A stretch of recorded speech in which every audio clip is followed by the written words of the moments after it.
We've got some new info and leaks surfaced on the web surrounding Nvidia's RTX 5070 Ti and the rest of the lineup. Suffice it to say, as much as we all are anticipating a new series of graphics cards, what I'm seeing here is a repeat of Turing, something that will raise red flags to folks who've been in the space for a while. Along with that, some disappointing news surrounding AMD's upcoming 9950X3D flagship CPU. All that and more to be discussed in this video. Hey, if you enjoy content like this, drop a like, make sure to subscribe, and smash that bell so you never miss another video. Hey, what is going on, guys? Danny here, welcome back to the channel, and I hope you've all been doing well. Well, I hope you've been preparing your wallet, because from these recent leaks and some of the recent developments we've discussed on the channel, it looks like it's gonna be one expensive series of graphics cards. And expensive doesn't necessarily mean a huge jump in performance. If you hadn't seen my last video, I recommend checking it out, as I go over the new tariffs proposed by Trump and his administration on imports of products coming from around the world, and a hefty 60% tariff on China. These import tariffs, if implemented, are going to cause prices on consumer goods to go up considerably. More details in that video and how it affects the PC gaming industry, so I'll have a link for it down below. We'll circle back to the pricing discussion, but first we have some info on specs of the RTX 5070 series, and I gotta say I'm quite underwhelmed, and I'm really hoping there's some major architectural leap with Blackwell, some secret sauce, but that remains to be seen. This was posted on Video Cards, and they're sourcing Kopite7Kimi from Twitter, who's had a pretty good track record with Nvidia leaks, although this wasn't something they posted on their public Twitter, but just something they confirmed directly with Video Cards. The information given to them states that the RTX 5070 Ti will have 8940 CUDA cores and will be using a cut-down GB203 GPU, which is the same die as the RTX 5080. Furthermore, they mentioned that the GPU was listed with a 300-watt power figure, but it wasn't confirmed if that was the TDP or TGP. Comparing those numbers to a 4070 Ti Super, we're looking at an increase of just 6% on shader count and also 15 watts more. I'm really hoping that Nvidia has a last-minute change of heart and decides to make this SKU the 5070, because that seems pretty underwhelming. Now, shortly after that, Benchlife had added on to this with their own information gathered from AIBs, and there's some really interesting and also somewhat disheartening statements in their post. First, I wanted to highlight that they have a table that shows all of the various RTX 50 series SKUs, and their table shows the shader count, memory spec, and power specifications for the 5070 as well, some information that we did not have before, which according to their sources, it will have just 6400 CUDA cores,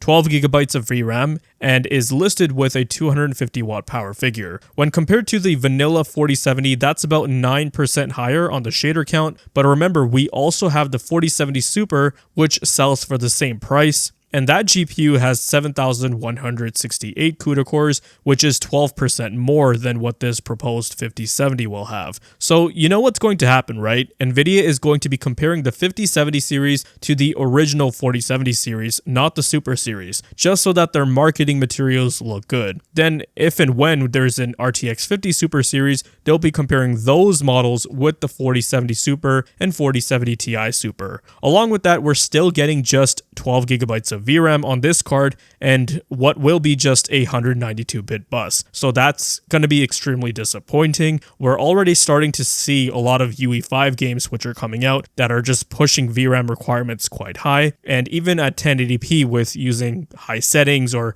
having the baked-in ray tracing turned on, which you can't really disable in all of these games, it's really making 10 and 12 gigabyte VRAM cards struggle. Again, this is really going to come down to what Blackwell offers from an architectural standpoint, because from these specs on paper, it's looking like the jump is going to be very minuscule. Benchlife also mentioned how, according to the info from AIBs, Nvidia is going to be launching the series completely in the first quarter of 2025. So I'm expecting we'll definitely see the 5090 and 5080 at CES, more than likely the 5070 Ti, and then maybe the 5070. Then the 5060 series will probably follow sometime in March. To me, it feels like Nvidia is trying to race against when the tariffs are officially implemented, so that way they can announce them at the lower MSRP, and then when prices go up later, it doesn't really make them look as bad because they've already released them. Benchlife also added that, according to their sources, along with introducing the PCIe 5.0 interface, the entire series will be using GDDR7. So in other words, the cost of the RTX 50 series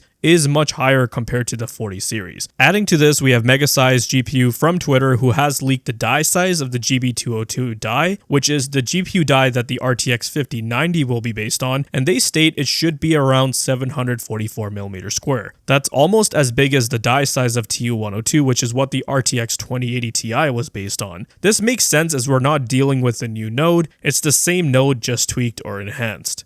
And if you guys remember, that was what we were dealing with when we went from Pascal to Turing. It was on the same node. This is why I said at the start, from all the information we're getting just based on specs on paper, the series is looking like it'll be Turing 2.0. Larger die sizes, higher power requirements, a new memory standard, but the performance isn't going to be leaps and bounds better. Turing's whole appeal was the introduction of ray tracing. Next generation, we know that Nvidia is going to be introducing some kind of new exclusive feature powered by AI that they're going to center their marketing around. What that feature will be, who knows? The speculation I've seen ranges from all sorts of things, but I think it's just best to wait and see what they showcase, and I have no doubt it's going to be impressive. But will it be enough for people to overlook the small leaps in raw rasterization performance? It could be, because like I said, there's been a lot of stuff that's been shown in the past, and with the RTX 40 series, we had frame generation. And there's been a lot of videos, a lot of different variations from different vendors and third-party developers, independent developers who have their own frame generation technologies, upscaling and all of that. There's stuff like lossless scaling that I've seen a lot of people on my videos commenting about, saying that they've been using it for a lot of their games. And it just works universally on every game to make up for bad performance. Along with that, we have the whole pricing issue, and look, this will be the third time I say it, but I'll keep saying it because I would like for you guys to be in the best position possible. If you're on this fence of buying a new graphics card, go and buy one today from a large retailer that has a extended holiday return policy in place. If you're concerned about open box or restocking fees, then just keep it sealed until the new series is announced. So if you were eyeing a 5070, then go and buy a 4070 Super and then compare them. If you don't like what Nvidia has to offer, if it's not fast enough or it's just too expensive, then great, you've already got yourself a GPU. If you change your mind and want the new series, then great, you can return that old GPU you bought and you don't have anything to lose. So there's a silver lining there. I've got a feeling that for the most part, people aren't going to be too thrilled about the 50 series because it might have some cool new revolutionary feature, but I think the pricing is what's going to kill it, as there's too many factors at play here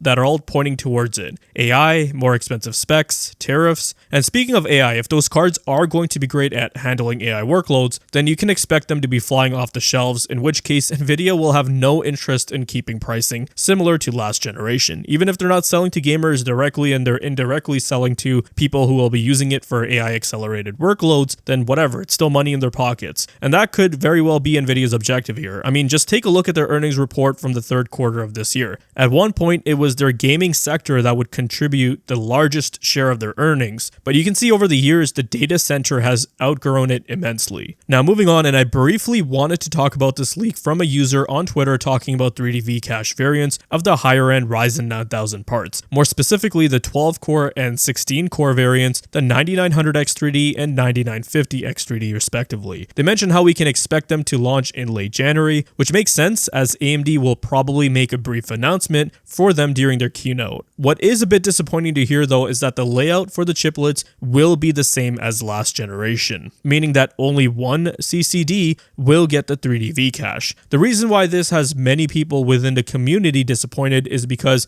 when the 7950X3D came out, many reviewers pointed out poor performance in games due to scheduling issues, where in some cases performance was about on par if not worse with the vanilla 7950X because the game was scheduling on the non-3D V-Cache CCD when it should be opting to use the die that has the cache stacked on it. So in order to ensure the scheduling was handled correctly, AMD had implemented something with the chipset drivers that worked in tandem with the Windows Xbox game bar, but it wasn't perfect. And people pointed out that manually intervening using Task Manager or using a program like Process Lasso to manually select cores is what fixed performance. By having a dual CCD CPU like the 9950X or 9900X that has both CCDs getting 3D V-Cache, this would have completely eliminated that problem. Unless AMD has some new improved software or driver that works a lot better than the first iteration, otherwise people are going to get frustrated, and I think we might just see a repeat of what happened with Ryzen 7000, where people who needed the higher core count CPUs